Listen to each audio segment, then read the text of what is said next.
नमस्कार, मी निकिता मराठी मनोरंजन विश्वमध्ये तुमचं स्वागत करते. आणि सन मराठीवर तू अनोळखी तरी सोबती ही नवीन मालिका प्रेक्षकांच्या भेटीला येणार आहे आणि नवीन वर्षात येणार आहे. सो आता त्या मालिकेतील माझ्यासोबत गोड कलाकार आहेत. सुरुवातीला तर कसे आहात? मस्त मस्त किती एक्साइटमेंट आहे? मस्त. किती एक्साइटमेंट आहे, कारण नवीन वर्षात मालिका सुरू होते आणि पहिल्याच आठवड्यात. काय सांग? खूप एक्साइटमेंट आहे डेफिनेटली.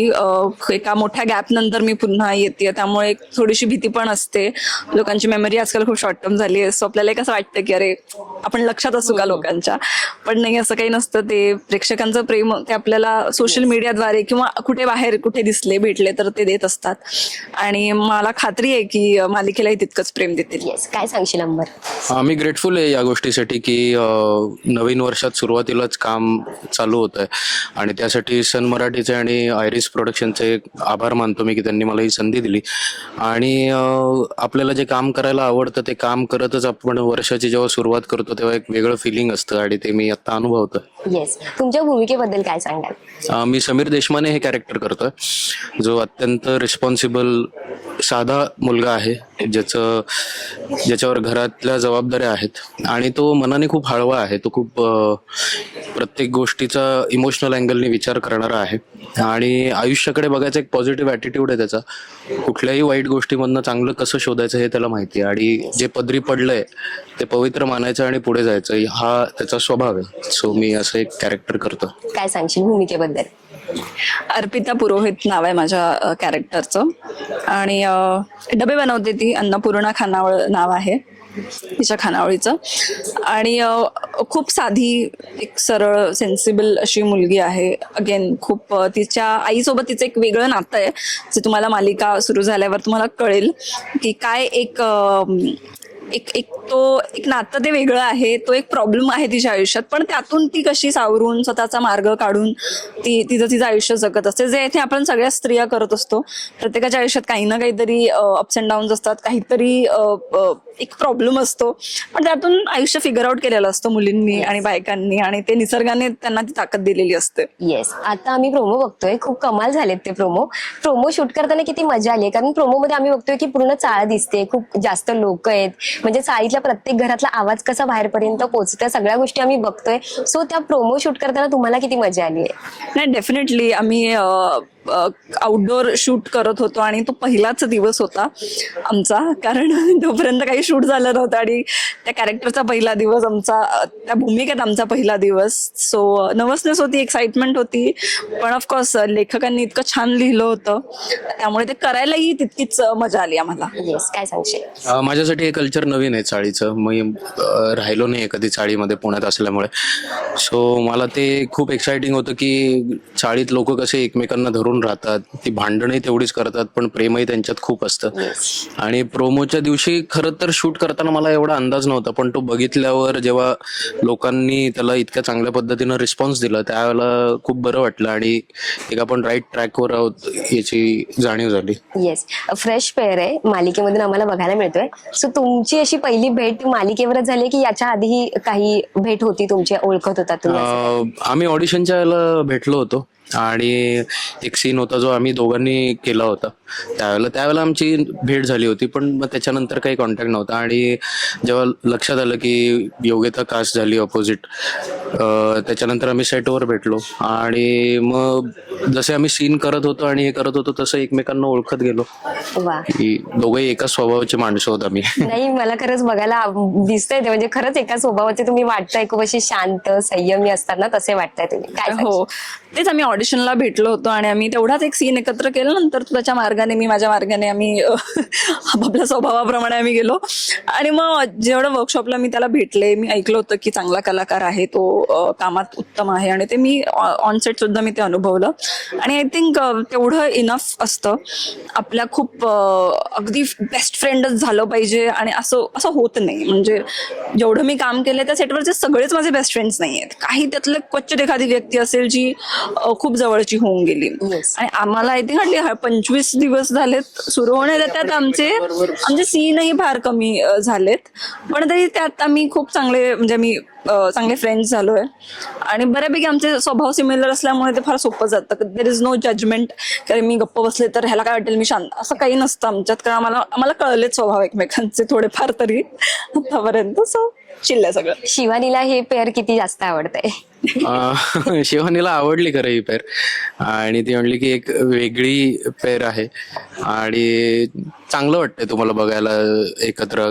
जेव्हा प्रोमो तिने बघितला, दुसरा प्रोमो एस्पेशली, तो तिला फार आवडला होता आणि ती म्हणली की एक ऑड कपल आहे पण ते बघायला खूप छान वाटतंय. येस. तसं तिची रिॲक्शन चांगली होती. तू जसं म्हटलीस मगाशी की तू चाळीत वाढलीयस, सो तेव्हाच्या तुझ्या काय आठवणी आहेत? आणि पुन्हा एकदा आपण असा सिरियल करतोय ज्यामध्ये सुद्धा चाळीचंच एक कल्चर आहे, तर तुला किती छान वाटतं? आठवणी तर बऱ्याच आहेत ग, म्हणजे स्पेशली सणांच्या खूप आठवणी आहेत. दिवाळी म्हटलं की प्रत्येक दाराच्या बाहेर एक मुलगी बसलेली असते आणि असे झिगझॅग बसायचो आम्ही, कारण जागा नसायची रांगोळी काढायला, आणि बसल्या की तिथून जाऊ नाही शकत, असं कधी छोटीशी ती खूप छोटीशी जागा असते ना. सो बऱ्याच आठवणी आहेत आणि त्या सगळ्या मी इथे रिलेव्ह सगळं करणार आहे असं मला वाटतंय, कारण आमचे JP सर ते फार त्या कल्चरला धरून सगळ्या गोष्टी सतत आठवण करून देत असतात की नाही हे, कारण आपण विसरतो ना. आता आपण फ्लॅट सिस्टम मध्ये राहतोय, सो ते झाले, त्याला बरीच वर्ष झाले आता तिथून बाहेर पडून. सो आम्हाला तो विसर पडतो पण त्यांना तो पडत नाही, आणि ते सतत एक ती छडी, इनविजिबल छडी असते जे ते आठवण करून देतात गोष्टींची. तुझी जीव माझा गुंतला ती मालिकेमधली अंतराची भूमिका होती, ती प्रचंड गाजलेली. म्हणजे मला अजूनही तुला बघितलं ना की ती अंतराच आठवते, कारण मी ती सिरियल एक दिवसही मिस केली नव्हती. मला प्रचंड आवडायची ती serial. So sweet, thank you. मालिका संपल्यानंतर सुद्धा अंतराचीच ओळख तुझी राहिलेली का, असं काही होतं? हो, ती ओळख तर राहिली आहे खरंच, आणि त्याबद्दल मी खरंच खूप प्रेक्षकांची आभारी आहे. पण आता मला हवंय की लोकांना अर्पिता तशीच आवडावी. Yes. आणि जर ते जमलं मला तर मग चांगलं काहीतरी, बरं काहीतरी करतो असं म्हणता येईल. आणि मला खात्री आहे, कारण ती जशी रिलेटेबल होती तशीच ही सुद्धा तितकीच रिलेटेबल आहे, तितकीच लोकांना आवडेल. कारण ही अगदीच गर्ल नेक्स्ट डोअर, तुमच्या घराघरात ही अशी स्त्री असते जशी अर्पिता आहे. सो मला खात्री आहे की अर्पिताला ही तितकंच प्रेम देतील प्रेक्षक. येस. एक छोटंसं रॅपिड फायर आहे, एक 2-3 क्वेश्चन आहेत. रॅपिड फायर छोटंसं आहे. 2025 हे वर्ष तुमच्यासाठी कसं होतं? मस्त. काय सांगशील? मस्त माझ्यासाठी. 2026 मध्ये अशी एक सवय स्वतःला लावून घ्यायची आहे, ती कोणती असेल? मी म्हटलं तसं मला वाचायला खूप आवडतं आणि गेल्या 2-3 महिन्यामध्ये थोडंसं शेड्यूल हेक्टिक असल्यामुळे ते बाजूला पडलंय. पण 2026 मध्ये मी ठरवलंय की महिन्याला किमान 2 पुस्तकं वाचणार आणि ते मी पूर्ण करीन असं वाटतं. मलाही आय थिंक हे आवडेल, हे एक सुरू करायला, कारण माझंही गेल्या काही महिन्यांपासून त्या गोष्टीकडून दुर्लक्ष झालंय. आणि मी खूप अशी वाचन प्रेमी आहे आणि खूप आवडतं असं नाहीये, पण मला ती गोष्ट डेव्हलप करायला आवडेल स्वतःमध्ये, कारण ते फार गरजेचं आहे कलाकार म्हणून तुम्ही पुस्तकं वाचणं. येत्या नवीन वर्षाचं काही रिझोल्युशन आहे का जे ठरवलंय? रेझोल्युशन असं काही नाही, कारण आपण असं ठरवलं की होत नाही असं म्हणतात, पण काही नाही. आयुष्यात जे करू त्यात प्रामाणिक राहू. काम असेल, खरेपणा आयुष्यात असणं फार महत्वाचं आहे. तुम्ही किती तुमचे इंटेन्शन्स कसे आहेत तुमच्या कामाच्या बाबतीत, पर्सनल आयुष्याच्या बाबतीत ते आहे. आणि जास्तीत जास्त बाबांना वेळ देता येईल, फॅमिलीला वेळ देता यावा मला वाटते, कारण काम एकदा सुरू झालं ना की तुमचं दुर्लक्ष होतं जरा कुटुंबाकडे, आणि मग ते तुम्हाला खूप नंतर लेट रिअलाइज होतात काही गोष्टी. सो तो बॅलन्स साधण्याचा प्रयत्न करेन मी यावर्षी. येत्या नवीन वर्षात कोणती भूमिका आहे जी नक्की एक्सप्लोर करायची आहे? भूमिका? हा, म्हणजे किंवा इन फ्युचर कधीही, की अशी भूमिका जी आयुष्यात एकदा तरी वाटायला आली पाहिजे. अच्छा. मला स्पोर्ट्समॅन, म्हणजे मला असं एखादी स्पोर्ट्स रिलेटेड एखादा कॅरेक्टर मला करायला फार आवडेल, किंवा आर्मीतली असं कॅरेक्टर मला करायला आवडेल. मला ऍक्शन फिल्म्स करायला आवडतील. ऍक्शन ज्याच्यामध्ये बऱ्यापैकी असेल असं कॅरेक्टर मला करायला आवडेल. हरमनप्रीत कौरचा रोल करायचा मला आयुष्यात. तिचे फोटोज ना असे बघत होते, किती सिमिलर होता ना आम्ही. बायोपिक आली की म्हणजे इन फ्युचर तुम्ही दोघंही आम्हाला, तू ऍक्शन सीन मध्ये बघायला तुला आवडेल आणि तुला जी भूमिका करायची ते बघायला फार आवडेल. येस. जाता जाता प्रेक्षकांना काय सांगाल? आमची नवीन मालिका येते 5 जानेवारी पासून, तू अनोळखी तरी सोबती.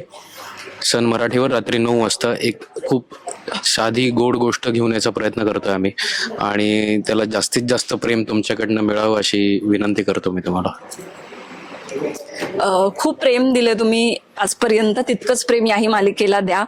आणि खूप मेहनतीने आम्ही सगळेच, म्हणजे खूप मेहनत असते एक शो बनवण्यामागे, त्यामुळे एक संधी तुम्ही त्या शोला देणं फार गरजेचं आहे. आणि आम्हाला खात्री आहे तुम्ही बघितलं तर तुम्हाला ही लव्ह स्टोरी खूप खूप आवडेल. येस, तुम्हाला फ्युचरसाठी ऑल द बेस्ट आणि मालिकेसाठी इथून पुढे आणखी तुमचे खूप छान छान प्रोजेक्ट्स येत राहू. ऑल द बेस्ट तुम्हाला. Thank you so much.